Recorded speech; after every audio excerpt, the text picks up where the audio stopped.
Hello friends, conceptual classes में आप लोगों का स्वागत है। मैं जितेंद्र कुमार आप लोगों का स्वागत करता हूं। आज के वीडियो में दोस्तों हम लोग सैयद वंश तथा लोदी वंश, दिल्ली सल्तनत के तहत जो टोटल 5 वंशों ने शासन किया है, उनमें से 3 वंशों के बारे में हम लोगों ने पहले पढ़ चुका है। बोला जाता दोस्तों, हम लोग पहले गुलाम वंश, खिलजी वंश तथा तुगलक वंश के बारे में पढ़ लिया है। आज के वीडियो में दोस्तों हम लोग सैयद वंश तथा लोदी वंश, जो 2 वंश बचे हुए हैं, उनसे रिलेटेड ऑब्जेक्टिव को देखेंगे तथा उन्हें क्लियर करने का प्रयास करेंगे। तो आइए दोस्तों हम लोग सैयद वंश के बारे में पढ़ते हैं।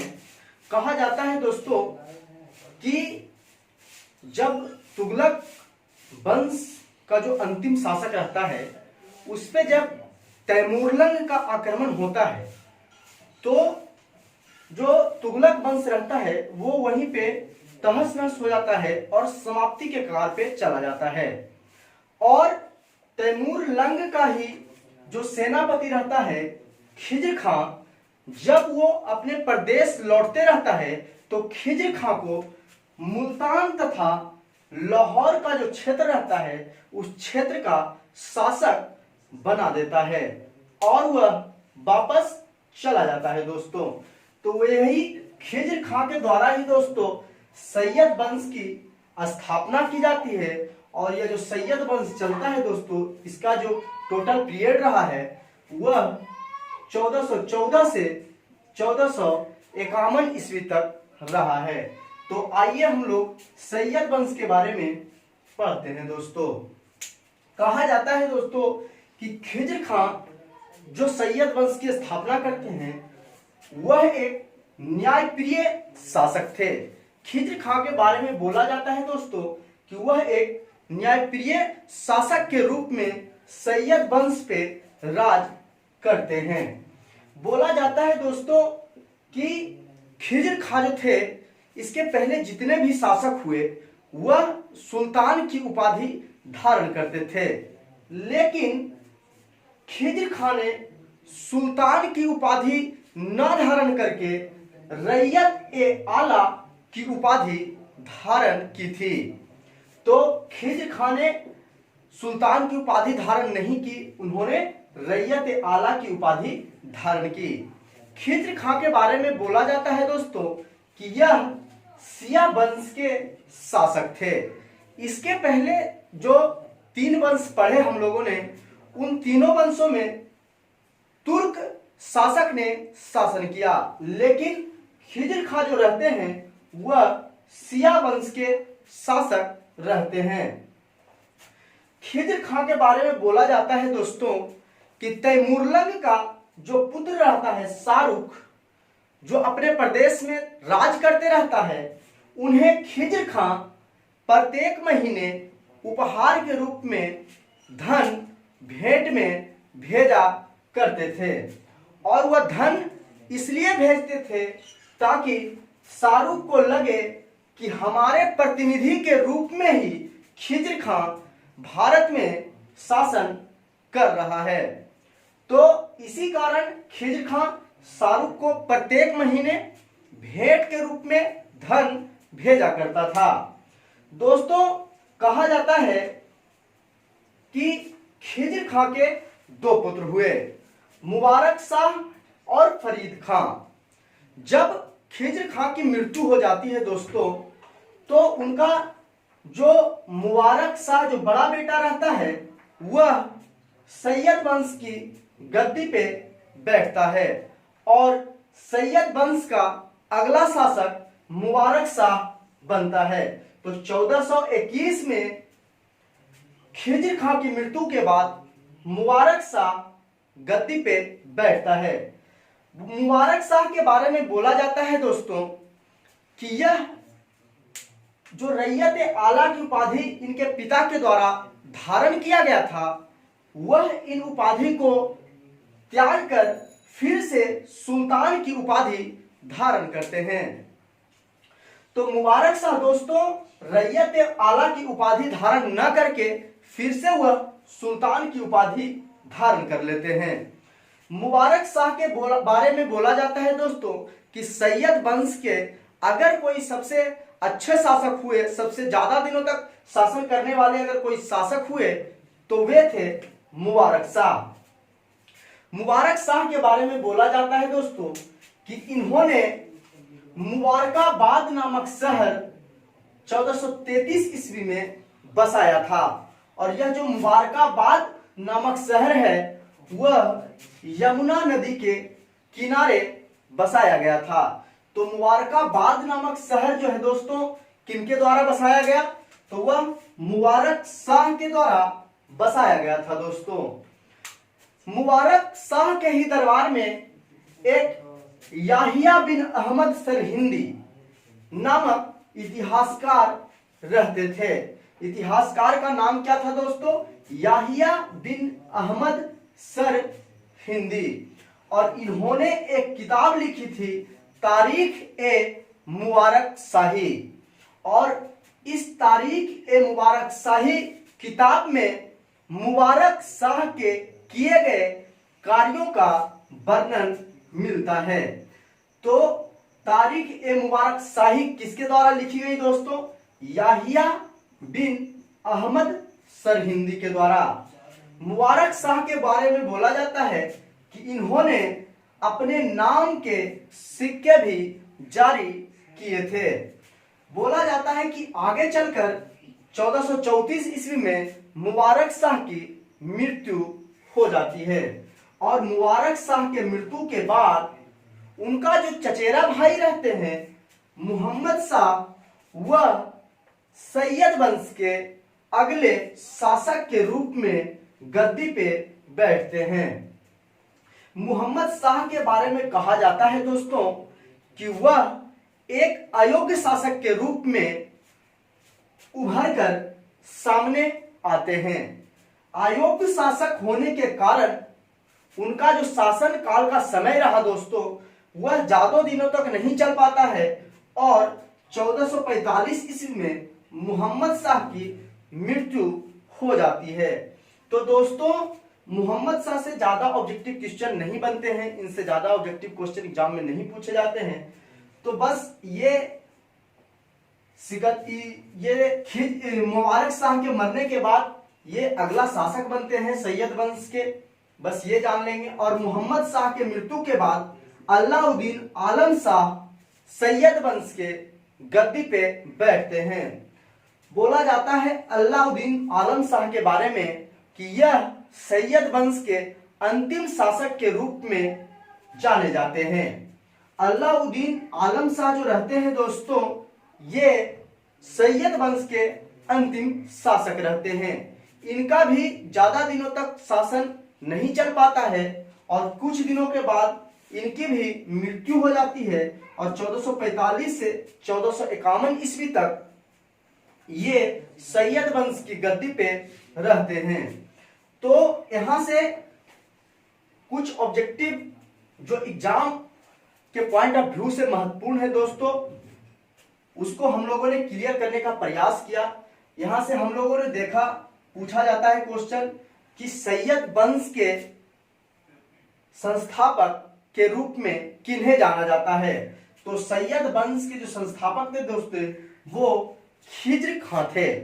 और सैयद वंश के अंतिम शासक के रूप में अलाउद्दीन आलम शाह को जाना जाता है।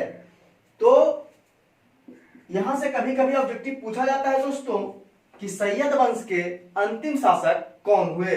तो सैयद वंश के अंतिम शासक अलाउद्दीन आलम शाह हुए दोस्तों। बोला जाता है कि आलम शाह की मृत्यु के बाद नए वंश की स्थापना जो है दोस्तों दिल्ली सल्तनत पर होती है। और उस नए वंश का नाम लोदी वंश होता है दोस्तों। और इस लोदी वंश के जो संस्थापक होते हैं, इसकी जो स्थापना करते हैं वह बहलोल लोदी के द्वारा किया जाता है। बहलोल लोदी के बारे में कहा जाता है दोस्तों कि ये अफगान वंश के शासक रहते हैं। जहां खिज्र खां शिया वंश के शासक हुए थे, वहीं बहलोल लोदी अफगान वंश के शासक के रूप में दिल्ली सल्तनत की गद्दी पे बैठते हैं। इनके बारे में कहा जाता है दोस्तों कि इन्होंने बहलोल शाह गाजी की उपाधि भी धारण की थी। बहलोल लोदी का जो शासन का पीरियड रहा है दोस्तों, वो 1451 ईस्वी से 1489 ईस्वी तक रहा है। तो आइए इनके बारे में कुछ ऑब्जेक्टिव क्वेश्चन जो एग्जाम में पूछा जाता है उसे क्लियर करने का प्रयास करेंगे हम लोग। बहलोल लोदी के बारे में कहा जाता है कि 1486 ईस्वी में इन्होंने सबसे पहले जौनपुर पर आक्रमण किया था। जौनपुर दोस्तों जो यूपी में पड़ता है, इस जौनपुर पर उन्होंने सबसे पहले आक्रमण किया और उस क्षेत्र को जीत लेते हैं ये, और उस क्षेत्र को जीतकर अपने शासन का जो क्षेत्र था उनका, उसमें वो उन्हें मिला लेते हैं। कहा जाता है बहलोल लोदी के बारे में दोस्तों कि इन्हीं के दरबार में एक कवि रहते थे, अहमद यादगार। कवि का नाम क्या है दोस्तों? अहमद यादगार। और इन्हीं के द्वारा एक किताब लिखा जाता है सलातीन ए अफगान। किताब का नाम क्या है दोस्तों? सलातीन ए अफगान। और इस किताब से लोदी वंश के जितने भी राजा हुए हैं उनके कहानी पढ़ने को हम लोगों को मिलता है। तो सलातीन ए अफगान नामक किताब से लोदी वंश के राजाओं की कहानी मिलती है। बहलोल लोदी के बारे में कहा जाता है दोस्तों कि इन्होंने बहलोल नामक सिक्का भी चलाया था। इन्होंने अपने शासनकाल में बहलोल सिक्का चलवाया था दोस्तों। बहलोल लोदी के बारे में कहा जाता है कि जब यह 1487 ईस्वी में ग्वालियर पर अपना अंतिम आक्रमण करते हैं, इनका जो अंतिम आक्रमण रहा है दोस्तों वो ग्वालियर के क्षेत्रों पे रहा है, जो कि 1487 ईस्वी में किया जाता है। जब वो ग्वालियर के क्षेत्र पे अपना अंतिम आक्रमण करते हैं, जो ग्वालियर का उस समय राजा रहते हैं राजा मान सिंह, उनके विरुद्ध जब ये आक्रमण करने जाते हैं तो कहा जाता है कि इनका मान सिंह से संधि हो जाता है और मान सिंह युद्ध न करने के बदले में इन्हें लगभग 80 लाख टन का भेंट के रूप में देते हैं। और यह उन सारे धनों को लेकर युद्ध न करके जब ये वापस लौटते रहते हैं तो कहा जाता है कि लू लगने के कारण वो बीमार पड़ जाते हैं और आगे चलकर इनका 1489 ईस्वी में मिलावती नामक जगह पर इनकी मृत्यु हो जाती है। तो बहलोल लोदी दोस्तों लू लगने के कारण जब वो अपने अंतिम अभियान से लौट रहे थे तो लू लगने के कारण वो बीमार हो जाते हैं और 1489 ईस्वी में मिलावती में उनकी मृत्यु हो जाती है। उनके मृत्यु के बाद दोस्तों उनका जो पुत्र रहता है सिकंदर लोदी, वो लोदी वंश के अगले शासक के रूप में गद्दी पर बैठते हैं। सिकंदर लोदी के बारे में कहा जाता है दोस्तों कि यह लोदी वंश के सबसे अच्छे शासक के रूप में, सबसे महान शासक के रूप में जाने जाते हैं। इनका जो शासनकाल का पीरियड रहा है वह 1489 ईस्वी से 1517 ईस्वी तक रहा है दोस्तों। सिकंदर लोदी के बारे में कहा जाता है दोस्तों कि इनके बचपन का नाम निजाम खां था। इनके बचपन का नाम क्या था दोस्तों? निजाम खां। बोला जाता है कि इन्होंने एक भूमि मापन हेतु, भूमि को मापने के लिए एक पैमाना चलाया था। उस पैमाना का नाम था गज ए सिकंदरी। सिकंदर लोदी के द्वारा जमीन मापने के लिए एक पैमाना चलाया गया था। उस पैमाने का नाम था दोस्तों गज ए सिकंदरी। बोला जाता है कि इसका जो पैमाना था वो लगभग 30 इंच का होता था दोस्तों।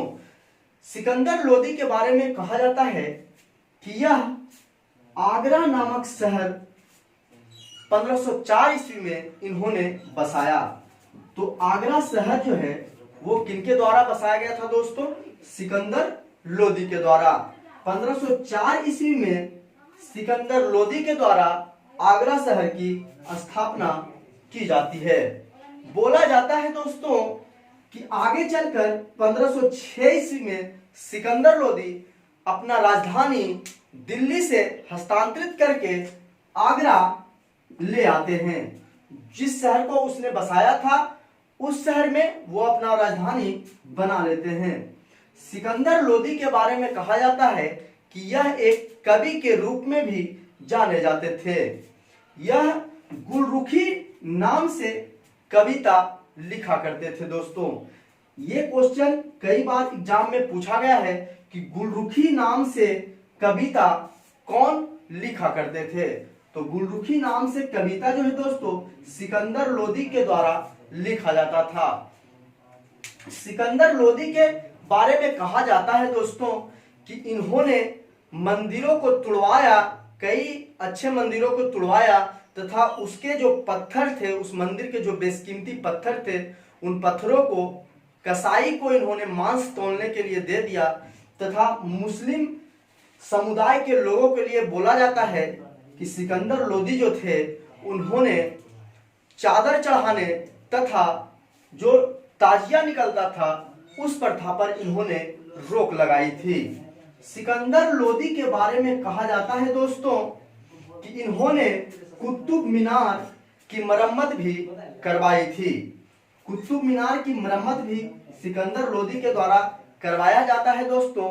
और सिकंदर लोदी के बारे में कहा जाता है, इतिहासकारों का कहना है सिकंदर लोदी के बारे में कि आगे चलकर गले की बीमारी के कारण सिकंदर लोदी की मृत्यु हो जाती है। और सिकंदर लोदी के मृत्यु के बाद दोस्तों लोदी वंश के अगले शासक बनते हैं इब्राहिम लोदी, जो कि लोदी वंश के अंतिम शासक के रूप में भी जाने जाते हैं। तो इब्राहिम लोदी लोदी वंश के अगले शासक 1517 ईस्वी में बनते हैं, जो कि लोदी वंश के अंतिम शासक के रूप में जाने जाते हैं। कहा जाता है दोस्तों कि इब्राहिम लोदी जिस समय गद्दी पे बैठते हैं लोदी वंश के, उस समय इनकी सत्ता का लगभग धीरे धीरे पतन हो चुका था। और जिस समय सिकंदर लोदी की मृत्यु होती है उस समय इनका एक चाचा रहते हैं आलम खां, वो भी लोदी वंश के गद्दी पर बैठना चाहते हैं। जिसका परिणाम यह होता है दोस्तों कि आलम खां और दौलत खां जो पंजाब के शासक रहते हैं, ये दोनों मिलकर बाबर को इनसे युद्ध लड़ने की न्योता देते हैं। तो बाबर दोस्तों होता क्या है, जब न्योता मिलता है बाबर को आलम खां और दौलत खां के द्वारा, तो वे यहाँ पे सोचते हैं कि वहां से न्योता तो मिल ही रहा है, साथ ही हमें वहां आक्रमण भी करना है, और वो आकर इब्राहिम लोदी के विरुद्ध आक्रमण कर देते हैं। कहा जाता है दोस्तों कि 21 अप्रैल 1526 ईस्वी को बाबर के द्वारा तथा इब्राहिम लोदी के द्वारा, दोनों के द्वारा पानीपत नामक जगह पर एक युद्ध लड़ा जाता है। और इस युद्ध को पानीपत के प्रथम युद्ध के रूप में जाना जाता है। और उसी युद्ध में दोस्तों इब्राहिम लोदी की मृत्यु हो जाती है और लोदी वंश का यहाँ से अंत हो जाता है। कहा जाता है दोस्तों कि पानीपत के प्रथम युद्ध में ही सबसे पहले बाबर के द्वारा तोपों का प्रयोग किया गया था। तो यहां से 2-3 क्वेश्चन एग्जाम में बराबर पूछे जाते हैं दोस्तों। पहला क्वेश्चन जो कि बराबर देखने को मिलता है कि पानीपत का प्रथम युद्ध कब लड़ा गया, तो पानीपत का प्रथम युद्ध 21 अप्रैल 1526 ईस्वी को बाबर और इब्राहिम लोदी के बीच लड़ा जाता है। और ये भी क्वेश्चन कभी कभी पूछा जाता है दोस्तों कि सबसे पहले तोप का प्रयोग कब किया गया, तो यही पानीपत के प्रथम युद्ध में ही सबसे पहले तोप का प्रयोग किया जाता है। और यहां से लोदी वंश के समापन के साथ ही दिल्ली सल्तनत भी समाप्त हो जाता है दोस्तों। और दिल्ली सल्तनत का जो शासनकाल का जो दौर रहता है वो समाप्त हो जाता है और फिर बाबर जो है आकर यहाँ पे नए वंश जिसे कि हम लोग मुगल वंश के नाम से जानते हैं उनकी स्थापना की जाती है। तो आज के वीडियो में हम लोगों ने इन सारे ऑब्जेक्टिव पॉइंट को समझने का प्रयास किया। तो आशा करते हैं कि आप लोग सारे ऑब्जेक्टिव को समझ पाए होंगे। तो आज के वीडियो में इतना ही दोस्तों, अगले वीडियो में हम लोग मुगल वंश के साथ मिलते हैं।